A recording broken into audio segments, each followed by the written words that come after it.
Аеродромот Данедин предизвика контраверзија низ Нов Зеланд со новиот знак со кој се наметнува ограничување на прегратките од 3 минути во зоната на поаѓање.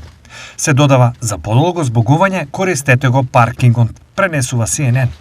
Некои коментатори на објавата на Facebook, што стана вирална, се огорчени за временското ограничување за гушкање, додека други се восхитуваат на тоа што аеродромот се уште има простор за луѓето да се збогуваат со оглед на општото зголемување на таксите и казните. Директорот на аеродромот Данедин, Даниел Дебоно, опишувајќи ги аеродромите како емотивни жаришта, посочи на студија која сугерира дека прегратка од 20 секунди е доволно за да се предизвика експлозија на хормонот на љубовта, окситоцин, и тврди дека брзото движење на патниците и нивните најблиски овозможува повеќе луѓе да примаат повеќе прегратки. Нашиот тим виде интересни работи што се случуваат со текот на годините, додаде тој.